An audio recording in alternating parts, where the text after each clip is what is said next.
Hello, freaks, geeks, degenerates, and basement dwellers, and all you beautiful Skruffytalez. Welcome to Warzone. I'm Skruffy, and this is Skruffytalez.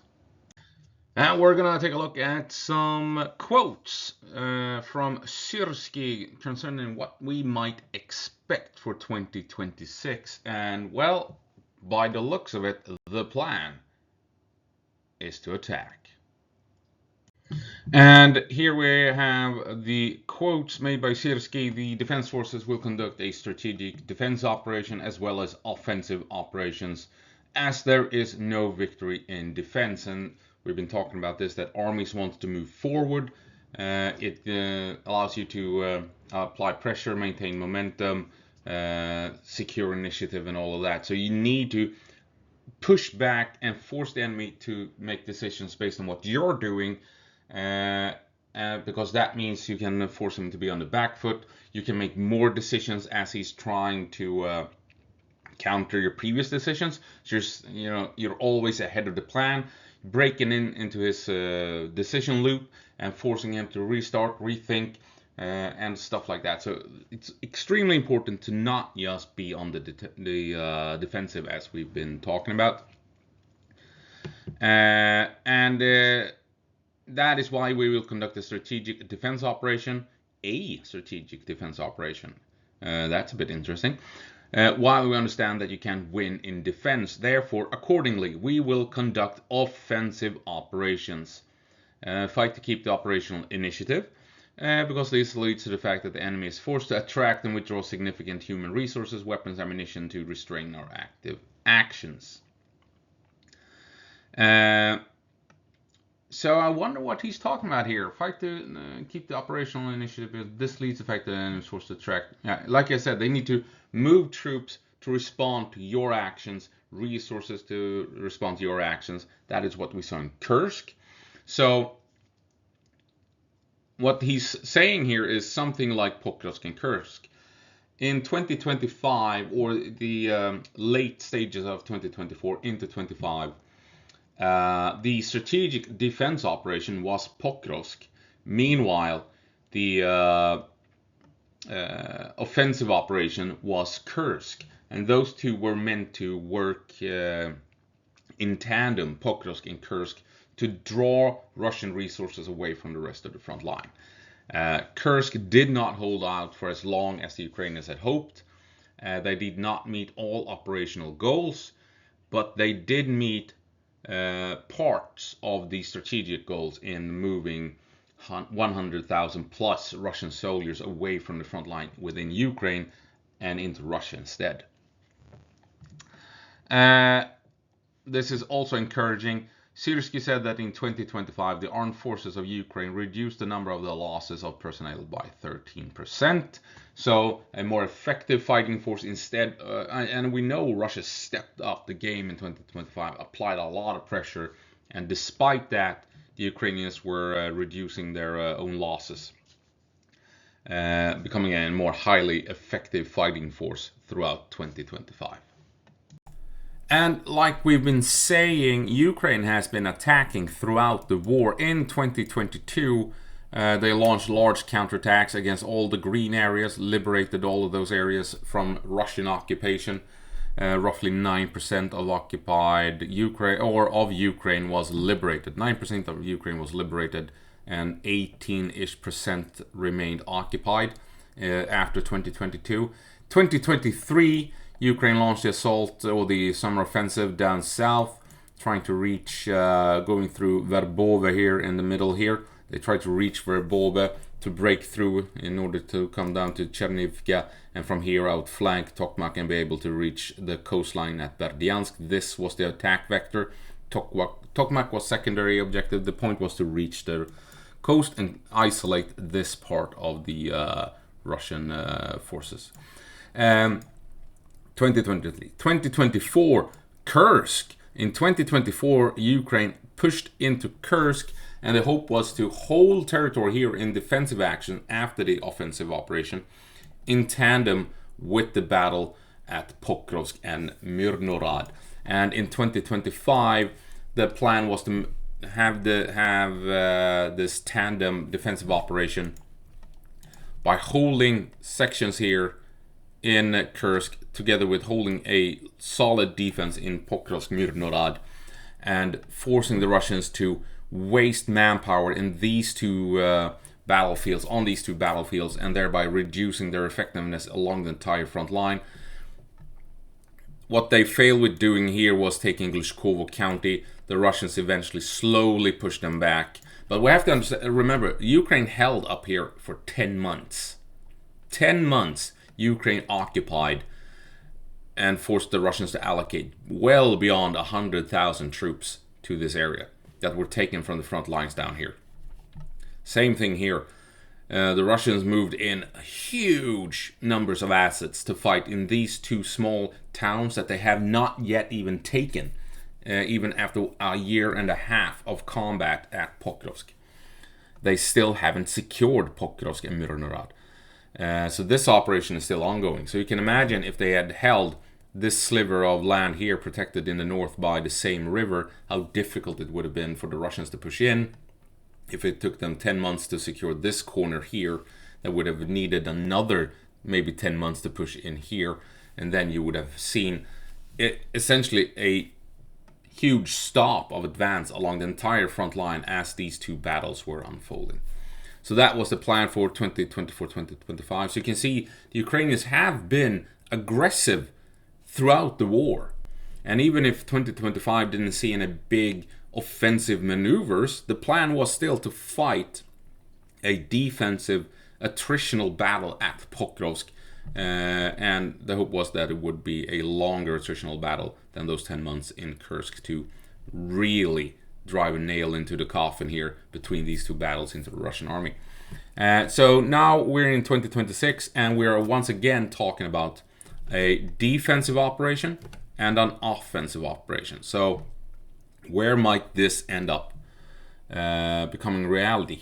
Who knows? But if you want to talk defensive operation, I mean, down here is where we are currently seeing a huge focus of Russian activity along this section of the front line here, basically from here all the way over here, where the Russians are strongly trying to come up this way and currently trying to push in south of Huliapol. And this is where, if we're going to use this, oops, sorry, wrong one as always.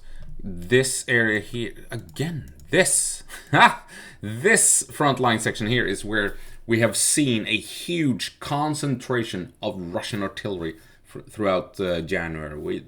It's nowhere along the front line comes close to the focus of Russian artillery and artillery strikes, airstrikes, as in this corner. So the focus from the Russians seems to be reaching Zaporizhia and by extension pushing towards the Dnipro. It's on the wrong side of the river, but coming up this way along the Dnipro River and being able to threaten Mirnorad. So this is where I think we might have the Ukrainian defensive operation of 2026. We know that Ukraine has in this area built of late massive amounts of defenses behind the famous Syrsky line that comes down something like this, something like that, right? And goes out this and comes down here. Orange is the Syrsky line. And the Ukrainians have been building additional defenses over here when the Russians were trying to outflank the Syrsky line and come up, god damn, coming up this way. But since the Ukrainian defenses has been so effective, the advance has been ridiculously slow, so that the Ukrainians have now had time to build additional defensive line in this gap here. We also have a river coming up through Huliapol towards Pokrovsky and what have you. So it's really behind that river that all of these defenses have been strengthened. And first of all, the Russians need to get past this river and the existing defenses. They need to outflank Huliapol, come up in the south, fight their way through here, and then there are layered defenses throughout the area. And beyond that, I mean, you have, this is not my day, you have Zaporizhia, Pavlorad, The Dnipro is on the wrong side of the river, but these two huge cities, I mean, if the Russians struggle with Pokrovsk, wait until they reach these two cities, Zaporizhia especially here. And then you, of course, have a huge river, the Dnipro, coming up this way, and being able, and other rivers over here forking off here, creating problems for the Russians. So this might be the location for the Ukrainian defensive operation, unless they wanna, throw the Russians off guard and actually launch a huge assault into the meat grinder down here. But this is where the Russians are focusing artillery. This is where the Russians are trying to push through. Feels as if they might want to reach the waterways up here, fighting in Zaporizhia and Pavlograd and securing this corner of the battlefield. But since they are focusing so heavily on this part here, pushing through here. But this is basically, 1% of Ukraine, and it's going to take them years to push up here and threaten all of this territory. So I think this hopefully this is where the defensive operation might be, because this is where the Ukrainians can, by the looks of it, mount a very solid defense against Russian aggression. Where Ukraine might launch offensive operations, who knows? That might be small scale, might not be another Kursk, doesn't have to be another Kursk. It could be pushing in to liberate Kupiansk, it could be to push in to liberate Pokrovsk Mirnorad, just to tie up Russians once again. If Ukraine could potentially, say they move in and liberate Mirnorad and push the Russians back, that's going to be such a big propaganda win for Ukraine that the Russians are going to have to be forced to redo it all again. Be forced to move in and secure Pokrovsk Mirnorad again. Just because they can't allow Ukraine to get away with such a big propaganda win. So that might be the offensive operations that they're talking about. Something small scale, not big maneuvers that intends to secure half Russian oblast. That could be it. But Syrsky, quite clearly, he wants to go on the attack again. As he says, we can't just play defense, we need to go offense. So we're in a new stage. The plans for 2025 were to fight at Kursk and Pokrovsk, essentially, and have these attritional battles. Pokrovsk was a huge success by the looks of it, looking from the outside and in. Russian casualties has been horrendous, making exceptionally few advances and in the area, and it's been taking them forever to push in, and they have not yet even taken Pokrovsk and Mirnorad yet. So between Pokrovsk and Kursk, Syrsky outplayed, outmaneuvered, and outsmarted the Russians big time. And in 2025, Russia only secured 0.75% of Ukrainian territory. Not even a full percent. With huge, tremendous losses on top of that. Well, encouraging words from Syrsky. Hopefully the Ukrainians have something up their sleeve. So we'll see what happens in 2026. As always, go på marsch, Ukraine, and give them hell.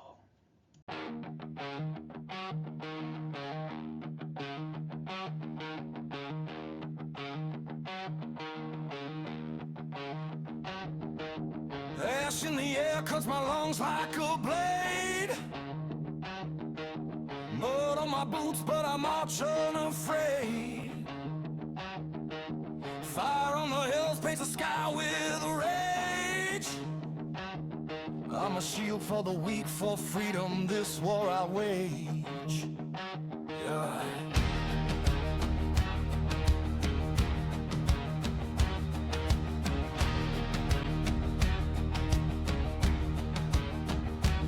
I will never surrender, never fall, never crawl through the blood and the smoke. I will answer the call against 1,000 orcs with their axes and greed. I'll stand defiant, I'll bleed.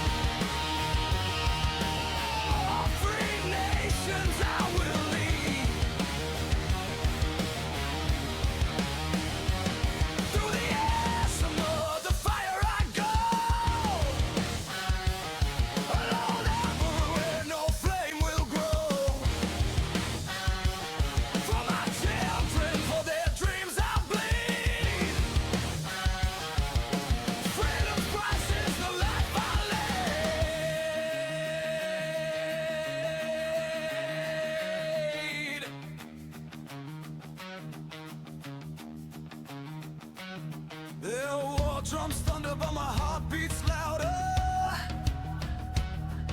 Steel in my hands provides me with power.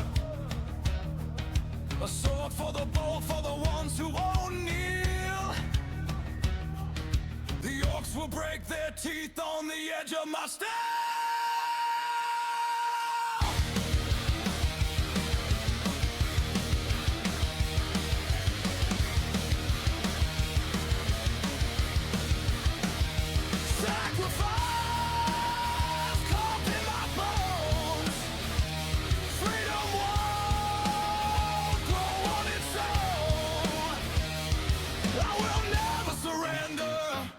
Never fall, never crawl through the blood and the smoke. I will answer the call against 1,000 orcs with their axes and greed. I'll stand defiant, I'll bleed.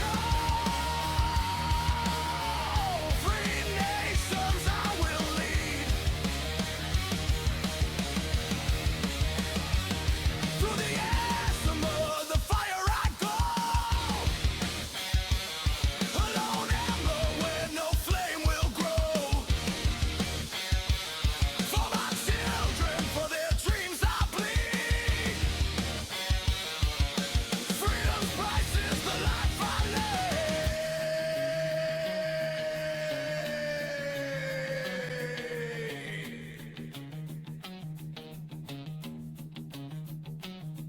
My knees won't bow to the tyrant's will. Let them try to chain me, I'll break their irons. I will always be free. Through the ash, through the mud, through the fire I climb. For my children to live free until the end.